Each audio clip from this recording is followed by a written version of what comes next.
హల్లెలూయా. ప్రతి ఒక్కరు ఆకాశం వైపు రెండు చేతులెత్తి ఆయన నామాన్ని స్తుతిద్దాం. హల్లెలూయా, హల్లెలూయా. దేవుని నామానికి మహిమ కలుగునుగాక. కూడి వచ్చిన ప్రతి ఒక్క సంఘ బిడ్డలకి మీ అందరికీ దేవుని నామాన వందనాలు. ఈ ఉదయకాల సమయంలో దేవుడు మనకు దయచేసిన ఒక చక్కనైన కీర్తన 142వ కీర్తన. ఈ 142వ కీర్తనని చూసినట్లయితే దావీదు రాసి ఉన్నాడు అంటూ ఇక్కడ మనకి కనిపిస్తుంది. అయితే అతను రాసే విధానాన్ని మనం చూసినట్లయితే గుహలో ఉన్నప్పుడు దావీదు చేసిన ప్రార్థన అంటూ అక్కడ మనకి 142వ కీర్తన ఆ మీద హెడ్లైన్లో మనకి కనిపిస్తుంది.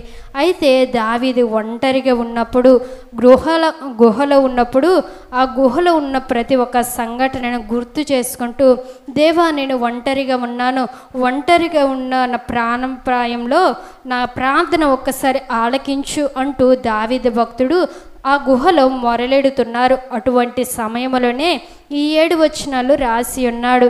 అయితే ఈ 7 వచనాల్లో దావీదు చేసిన ప్రార్థనలో కొన్ని అంశాలు ఉన్నాయి. ఆ అంశంలో మొదటి అంశం ఏంటంటే ఎలుగెత్తి యెహోవాకు మొరపెట్టుచున్నాను అని అంటున్నాడు. దావీదు భక్తుడు గుహ అనే శ్రమలో ఉన్నప్పుడు, లేకపోతే గుహ అనే ప్రతి ఒక్క అడ్డంకు ఉన్నప్పుడు మనం కూడా చేయవలసిన ప్రార్థన, మన జీవితంలో కూడా అనేక శ్రమలు వస్తాయి. అంధకారమైన శ్రమ వస్తుంది, లేకపోతే చీకటైన శ్రమ వస్తుంది. ఎవరు తోచలేని పరిస్థితిలో ఉన్నప్పుడు, అటువంటి శ్రమలు ఉన్నప్పుడు మీకు కూడా ఈ ప్రార్థన ఎంతగానో అవసరపడుతుంది. అటువంటి సమయంలో మీరు దేవునికి చేయవలసిన మొట్టమొదటి ప్రార్థన ఏంటంటే ఎలుగెత్తి ప్రార్థన చేయాలి. ఇక్కడ దావీదు భక్తుడు ఇప్పుడు చదువుకున్న కీర్తన 142వ కీర్తన 2వ వచనంలో 6వ వచనంలో చూసినట్లయితే అతడు ఎలుగెత్తి దేవునికి మొరపెడుచున్నాడు. నిజమే, మన జీవితంలో కూడా కొన్నిసార్లు మనం ముందుగా చూసుకుంటే మన జీవితం ఎలా ఉంటుందంటే శ్రమనే అంధకారంలో ఎవరు లేరా అంటూ ఎదురు చూస్తూ ఉన్న పరిస్థితిలో ఉంటాము. లేకపోతే ఏదైనా కష్టం వచ్చినప్పుడు నన్ను ఎవరైనా చేరదీసే నాదులు ఉన్నారా అంటూ మన కుటుంబం వైపు, లేకపోతే మన వ్యక్తిగత స్నేహితుల వైపు, లేకపోతే మన ఉన్న ప్రతి ఒక్క మనుషుల వైపు చూస్తుంటాము. ఎందుకు అనంటే వారి నా శ్రమ నుంచి ఎప్పుడైనా తీసుకుని వెళ్తారేమో, లేకపోతే నా కష్టాల గుండా నాకు ఒక మార్గం చూపిస్తారు అనుకుంటూ అనేక సార్లు మనం కూడా అనేకుల మీద ఆధారపడుతూ ఉంటాము. అదే సమయంలో దావీదు భక్తుడు కూడా ఇలా ప్రార్థన చేస్తున్నాడు, నేను ఒంటరిగా ఉన్నాను గుహలో.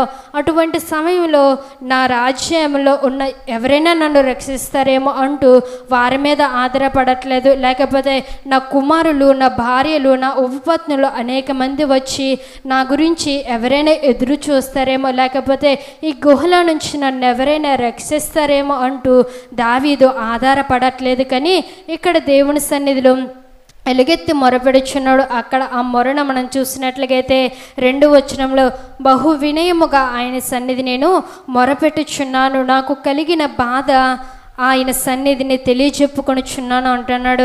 అలానే 6వ వచనంలో చూసినట్లయితే నేను చాలా కృంగి ఉన్నాను, నా మొరకు చెవియొగ్గుము, నన్ను తరుము వారు నాకంటే బలిష్ఠులు, వారి చేతుల నుండి నన్ను విడిపించుము అంటున్నాడు.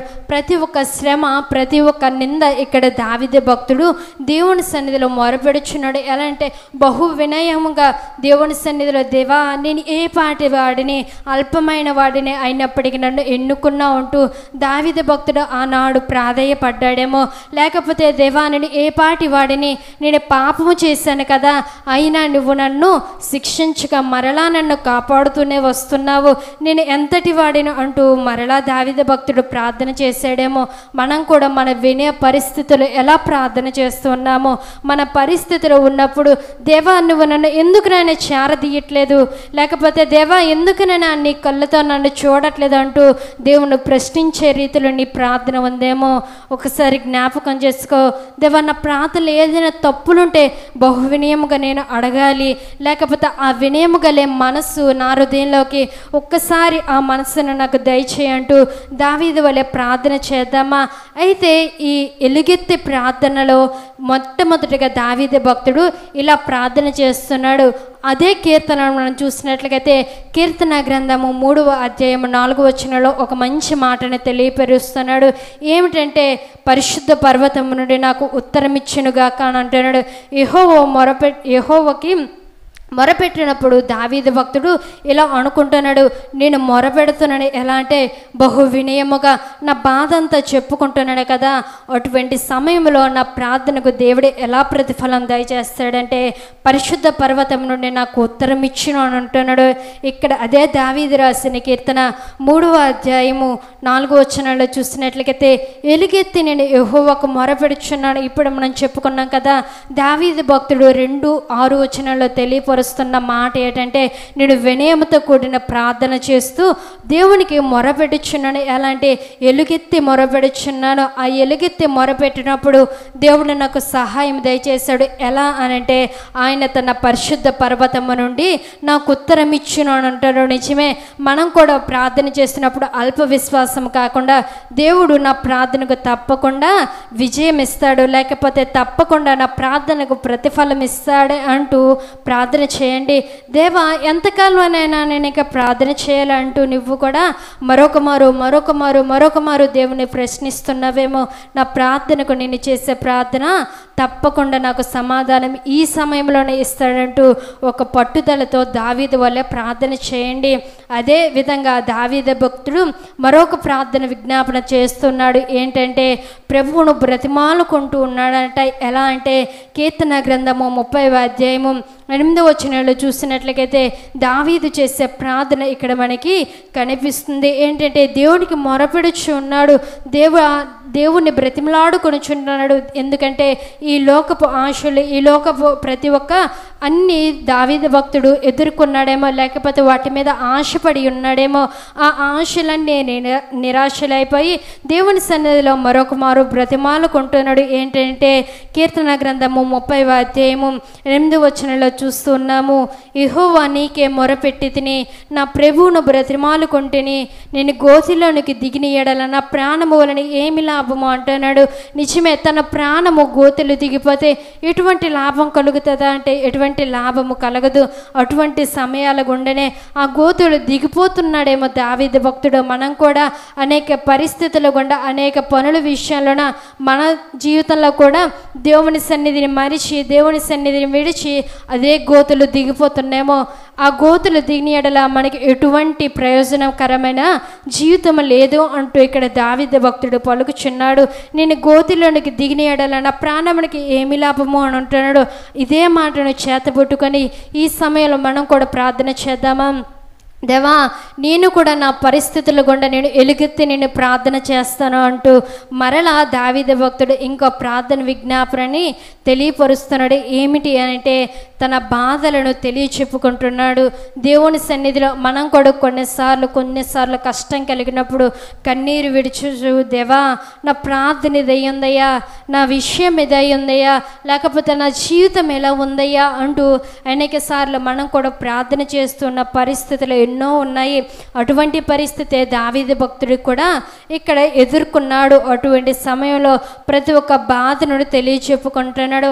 ఆ బాధను తెలియచెప్పుకుంటూ 2వ వచనంలో మనం ఇప్పుడు చదువుకున్న 142వ కీర్తన 2వ వచనంలో కనిపిస్తుంది కదా, నాకు కలిగిన బాధ ఆయన సన్నిధిని తెలియచెప్పుకొనుచున్నాను అంటున్నాడు. ఇక్కడ తెలియచెప్పుకునే పద్ధతిలో దావీదు భక్తుడు మొట్టమొదటిగా తన బాధ ఎలా తెలియజెప్పుకుంటున్నాడంటే తన చర్య అంటే తన పని అంతయు ఏం చేశాడో ప్రతి ఒక్క అంతయు చెప్పుకుంటున్నాడు. కీర్తన గ్రంథము 119వ అధ్యాయము 26వ వచనంలో చూసినట్లయితే తన చర్య అంతయు దేవుని సన్నిధిలో తెలియపరుస్తున్నాడు. అతను చేసే ప్రతి ఒక్క క్రియలన్నీ దేవుని సన్నిధిలో, దేవా ఈ పనులన్నీ నేను చేశాను, ఒకసారి నన్ను క్షమించవా, దాని వలన ఏమో నాకు ఈ బాధ వచ్చింది అంటూ దావీదు భక్తుడు ఆ గుహలో ఉండి ప్రార్థన చేస్తూ ఉన్నాడేమో. ఒక్కసారి పరిశుద్ధ గ్రంథాల్లో తెరిచినట్లయితే 119వ కీర్తన 26వ వచనంలో ఒక్కసారి ఆ మాట దావీదు పలుకుచున్న మాటను మరొక మారు చూద్దాం. నా చర్య అంతయు నేను చెప్పుకొనగా నీవు నాకు ఉత్తరమిచ్చితివి, నీ కట్టడాలు నాకు బోధించితివి. నిజమే, దావీదు భక్తుడు తన చర్య అంతయు చెప్పుకున్నాడు. ఆ చర్య అంత చెప్పుకొనగా దావీదుకి ఒక చక్కనైన బలాన్ని కలిగించాడు. ఎలా అంటే ఈ జీవ గ్రంథాన్ని అతడు ఆచరించడము, లేకపోతే ఈ జీవ గ్రంథాన్ని తన జీవితంలో మలుచుకున్నాడేమో. తన జీవితంలో మలుచుకుంటే ఈ పరిశుద్ధ గ్రంథాన్ని దేవుడు చెప్పే ప్రతి ఒక్క మాటను కూడా వినడానికి, పాటించడానికి ప్రతి ఒక్క విషయాన్ని తన జీవితంలో అలవాటు చేసుకున్నాడేమో. అటువంటి సమయాల గుండే ఇలా మాట్లాడుచున్నాడు. ఏంటంటే నీ కట్టడలు నాకు బోధింపు అంటున్నాడు. మన పరిస్థితులు ఎలా ఉన్న దేవుని సన్నిధిలో దేవుని బోధకు ఇంపుగా మనము ఆచరించాలా, ఇంపుగా మన మనసును సిద్ధపరచుకోవాలి. ఎందుకంటే దావీదు అక్కడ శ్రమ పడుతున్న శ్రమ వేరే అయినప్పటికీ దేవా నీ కట్టడాలను నాకు బోధించు అంటున్నాడు. ఈ సమయంలో నీ మనసు ఎలా ఉంది? కష్టాలు ఉన్నాయని ప్రార్థన చేయట్లేదేమో.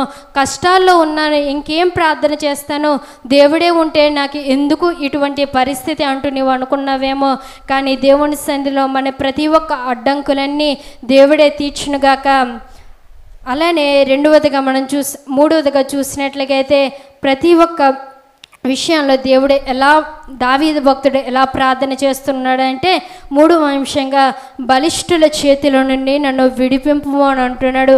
నిజమే, మనం కూడా కొన్నిసార్లు మనం పరిస్థితులు గుండా మనం చూసినట్లయితే పరిస్థితిని మనం ఎదుర్కోలేనంత స్థితిలో ఉంటామో, లేకపోతే దాని నుంచి ఎలా గట్టెక్కుతామో, నాకు ఈ పని చేస్తే నా ప్రాణము విసిగిపోతుందేమో, లేకపోతే కొన్నిసార్లు మన ప్రాణానికి మించిన శ్రమ వస్తుందేమో, అటువంటి సమయముల గుండే దేవుడు మనకి శక్తి దయచేస్తాడు అంటూ ఇక్కడ అపోస్తలుడైన పౌలు రాస్తున్న ఫిలిప్పు పత్రికలో ఒక మంచి మాటను మనకి బోధ చేస్తున్నాడు. ఏంటంటే చాలినంత బలము లేదనుకుంటున్నావేమో, కానీ చాలినంత శక్తి నీకు లేదనుకుంటున్నావేమో. శ్రమలు వచ్చినప్పుడు, అటువంటి శ్రమలు వచ్చినప్పుడే ఇలా దేవుడు మనకి ఒక చక్కనైన మాటను పలుకుచున్నాడు. ఏంటంటే దేవుడే మనకి బలమిస్తాడు అంటూ చక్కనైన వాగ్దానాన్ని తెలియపరుస్తున్నాడు. అపోస్తలుడు రాస్తున్న ఫిలిప్పు పత్రికలో 4వ అధ్యాయం 13వ వచనంలో చూసినట్లయితే నన్ను బలపరచు అని అందే నేను సమస్తమును చేయగలను. నిజమే, మన బలము చాలదు అనుకుంటూ నువ్వు నీరసించిపోతున్నావేమో. శ్రమకు మించిన బలం నాకు లేదు, లేకపోతే నా జీవితానికి మించిన శ్రమ వచ్చిందని నేను అనుకుంటున్నావేమో. ఈ సమయంలో దేవా నాకు బలాన్ని దయచేవా, నన్ను బలపరచు దేవుని నిన్ను స్తుతిస్తున్నాను కాబట్టి నా బలహీన సమయంలో నాకు బలపరచు, నాకు శక్తిని దయచేయి అంటూ ఈ ఉదయకాల సమయంలో ఒక్కసారి ఆరాధన చేద్దాం. ఆరాధన చేస్తూ దేవా నాకు మించిన శ్రమ వచ్చింది, నేను ఒంటరి వాడిని అయిపోయాను, ఆ శ్రమలో నేను నీకు ఎలుగెత్తి మొరపెడుచున్నాను, ఆ శ్రమలో నేను బలిష్ఠుల చేతిలో నుండి నన్ను చిక్కించుకున్నట్టుకై నా ప్రాణమును విడిపించి నన్ను ఒక్కసారి బలపరచు, నా సమస్త బలం నివేనయ్యా అంటూ దేవుని సన్నిధిలో ఆరాధన చేద్దాం. ప్రతి ఒక్కరు లేచి నిల్చుందా, లేచి నిల్చు.